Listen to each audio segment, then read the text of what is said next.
If you really think about it, human beings have gotten quite far at getting to know the world around them. Of course, the mysteries of the universe remain just as elusive as they have ever been, but the solar system has more or less come into our grasp. There's still a lot to see and learn, but we have been traveling to and from Mars, the moons have been counted and recorded, and an asteroid has even been brought to Earth for research. So imagine the shock when our scientists found out that even after this extensive knowledge about the solar system, they realized that they weren't aware of something basic. Now, it looks like our entire solar system, including the Oort cloud at the very end of the system, is sort of encased in something like a bubble. And this bubble, with a diameter of 1,000 light years, completely escaped our scientists all this while.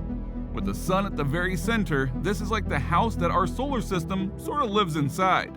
So, in the most practical sense of the term, we can quite literally say that we are inside a bubble. What else does this entail? What could this mean about the existing information we already have about the solar system? Well, keep watching till the end of the video because we're about to explore all of that and more. So what basically happened is that the Earth has been sending spacecrafts out into space, including the Voyager 1 and the Voyager 2. And these spacecrafts weren't even launched a very long time apart. Both of them, though, noted the same anomaly. Flying to the very edge of the solar system sort of made it obvious that there was something interfering with the original predictions. Because what became very clear is that as they slowly moved away from the sun, the density of space was gradually going up. Basically, space isn't actually a complete vacuum. Of course, the density is really low, but it still isn't nothing. Elements like solar wind actually make the density of space passably perceivable, and that just means that a difference in this can also be easily recorded. Technically, the Heliopause should have the lowest value of space density. This is located at the point that is furthest away from the sun in the solar system. The Voyager 2 illustrated and proved that the density of space at around 18.5 billion kilometers from the sun would cause the readings of spatial density to seemingly go completely off charted territories as the density went up. Researchers and scientists at Harvard-Smithsonian Center for Astrophysics, or the HSCFA, proved this year that we really do live inside a void, as people had been predicting all this while. Three-dimensional reconstruction of the system, along with a really complicated mathematical design, is obviously too much for the layman to understand. But this almost proved beyond doubt that the sun is at almost the center of the giant bubble that surrounds the solar system. The Earth, too, is located somewhere near the center, while the bubble itself has a diameter of 1,000 light years. The scientists named this bubble the local bubble. Right about now, you might be wondering, where did this bubble even come from? According to some incredibly difficult math, that's probably beyond yours and my scope of understanding. The bubble was formed as a result of 15 supernova explosions over quite a few million years. The force of the explosions pushed the interstellar gaseous matter towards the periphery with the pressure of light, thus creating this bubble-like structure, which is still continuously growing in size, by the way. Interestingly, the bubble isn't unique to our solar system. In fact, at this point, we know that the surface of the bubble has many star-forming regions. These are high-density molecular clouds where stars are formed. On our local bubble, 7 of these have been detected thus far. And this isn't exactly rare. Our solar system might be the first one whose bubble we came to know about. But it is highly likely that a majority of the other billions of solar systems out there all have similar local bubbles. There are about 8 million of these in our galaxy alone.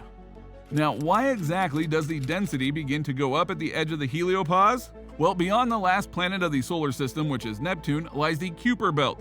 A number of celestial bodies that don't quite qualify as a planet are a part of this belt, including Pluto.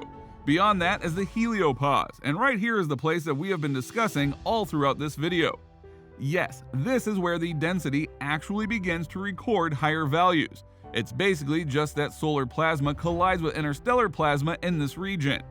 Okay, yeah, that is a lot of science terms, but if you're having difficulty really understanding this, think of it like currents. You can probably visualize 2 different kinds of currents crashing into each other and the chaos that it will cause. Without actually going into too many technicalities, it becomes obvious that this flurry of chaotic activity will increase the density of the surrounding space.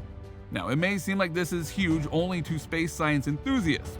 After all, you might just not see what the point of all the fussing over that this discovery is. how will it impact life on Earth as we know it today? We are living within a bubble that is already huge, and what's more is that it is actually two bubbles.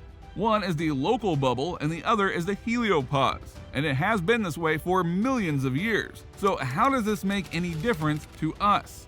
Well, the heliopause protects the Earth from the cosmic particles that are charging at us from the center of the galaxy. These cosmic particles are high energy and they would do considerable damage if the heliopause wasn't there for us. Also, the sun revolves around the center of our galaxy and it takes a galactic year, or 200 million years, to do that. According to astrophysicist Miroslav Filipovic, the phases when the sun moves through the dense spiral arms of the galaxy are related to the 5 known mass extinction events. And it's just amazing that human beings as a species appeared during a window when our sun had already gotten into the local bubble. To put it simply, there might be a huge possibility that the local bubble is keeping a mass extinction of the human race at bay. It is almost as if the universe itself is cradling us in its arms, willing us to live and survive on this planet. I personally don't know if divine intervention is a thing, and I refrain from making any comments about things that I don't understand. But doesn't it seem like if divine intervention really was a thing, this would be a prime example of cosmic proportions? Do let me know what you think and believe in the comments below. And also go ahead and discuss anything else that struck you. I would love to hear your thoughts about this. If you enjoyed the video, don't forget to like it and share it with others too. And before you click out of the video, subscribe to the channel if you are new here so that you never miss another new update. And that will be all for today, but I cannot wait to see you again with a new video.